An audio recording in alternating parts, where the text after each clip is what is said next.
beat of all time you ever made? Oh man. Yeah. Dr. Dre, Message. Fire. Because it was my song. I held on to that beat before that song made it anywhere. I did a song to it, and I just knew it was something different. It was something special. And, you know, even the hook with Crystal Johnson and Rel. Okay. The hook, you know, Crystal Johnson did her part, and I was like, "Are you gonna sing something else?" Nah, that's good. Nah, you gotta add more to it. And then Rel came and sung the other part, "If You Don't Know Why I Live This Way," and I'm like, "That's a hook." So then, when I was in Cali, you know, I was with Melman. Melman introduced me to Dre, because Melman had came. I bumped into Melman at a record store. We hung out that whole weekend. I brought him up to the Bronx. That's when I was running a basketball tournament. And he went out there to Dre and was like, "Yo, this orphan, yo, you gotta meet him." And that's when Dre brought me out there. So Melman heard the record. He was like, "Yo, play that Chinese joint." That's what he called it, the Chinese joint. And I played it. I think Dre was out the room and the door opened and he heard, like, and he called Melman, "What the fuck is that shit?"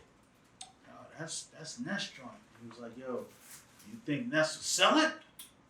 I don't know. And when he asked me, I'm like, "Shit, it's gonna do better on your shit than it's gonna do on my shit." Yeah. And rightfully so, it did do that.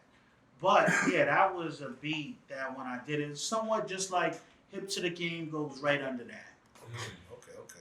You know, but that record, the way it was put together, and people be like, "It's a sample." Nah, it ain't a sample. That's my boy Dink Bingham, which is Yummy's father.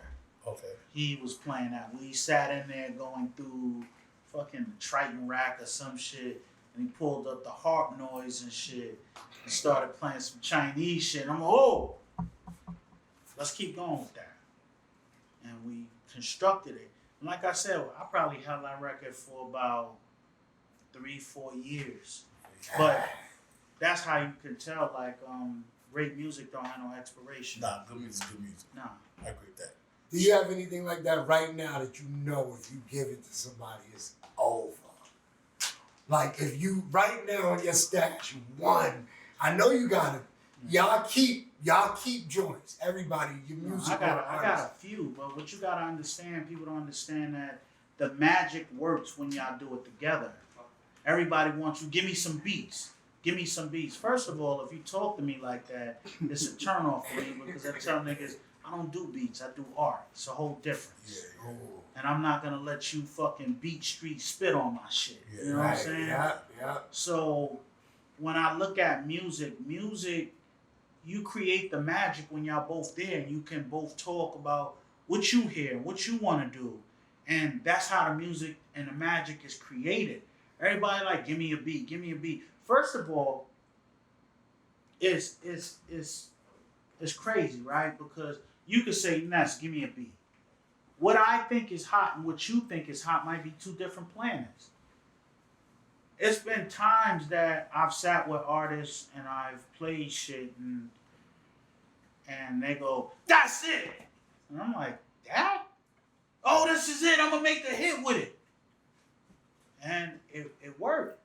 But if I had to put it on a CD and give it, you would have never heard that.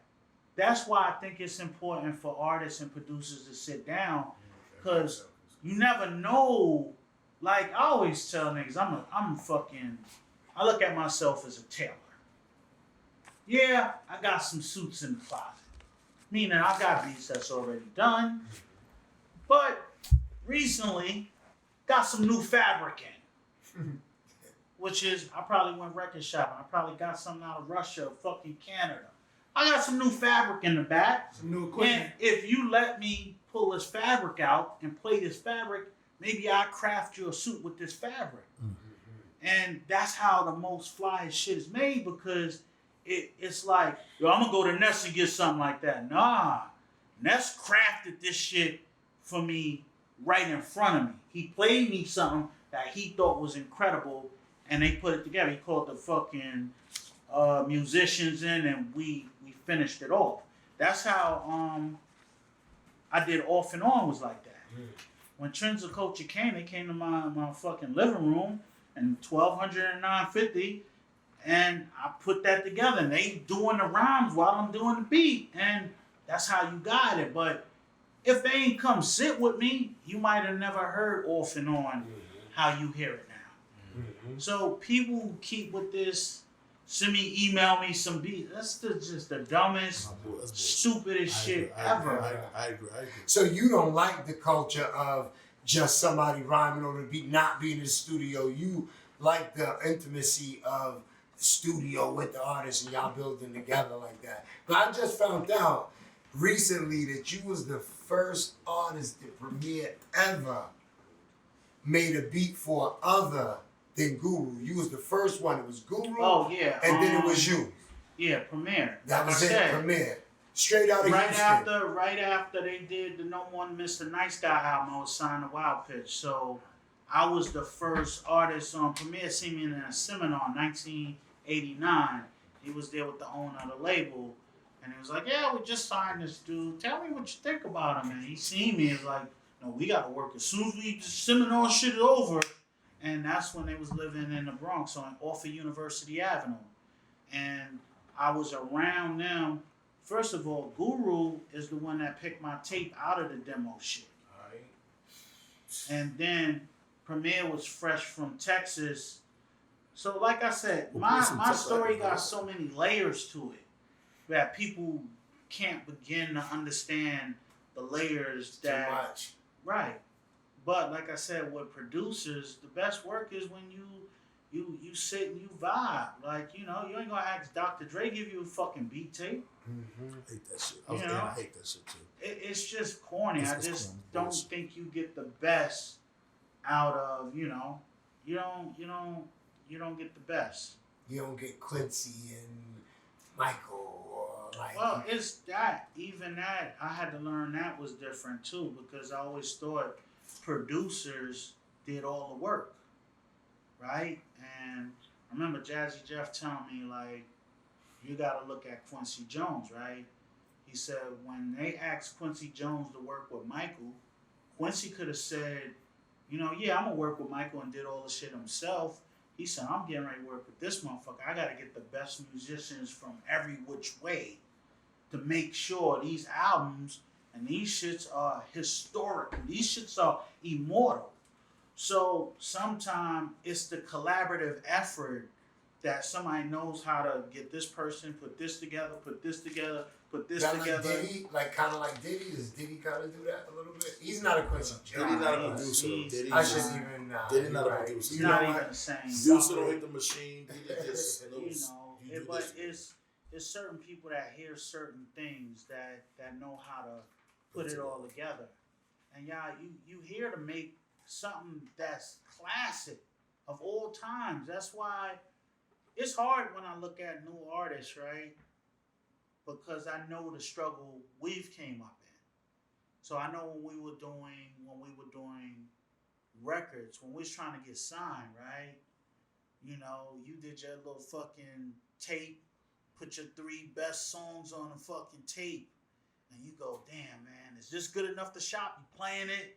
Oh, this shit is fire. Okay, I'm going to send this to fucking Next Plateau, Profile, you know, all the independent labels that existed at the time. And when you got that call back, you felt like, yo, this is it. I'm on. You know, so to bring it back to today's, when you get a chance, right? We got these mixtapes, and you know, on a mixtape you get 12 to 16 chances to show you're the most phenomenal motherfucker ever. Like 12 to 16 opportunities. We did it with a fucking cassette tape, 3 to 5 songs, whatever. So when you're an artist and you come to me and you on your 4th mixtape and you don't got no buzz, I can't take you serious. The ratio is fucked up. Because if you times 12 by 4, you did 48 joints and you don't got no buzz. What the fuck are you doing? That goes over people's heads sometimes. Because Dame had Nelly's tape. That went over Rockefeller Head. We had Nelly. Well, but that's different because we like, damn, Nelly sold 10 million records, bro. Yeah, but with we that, had a demo, Gotti. You know, New York has been arrogant for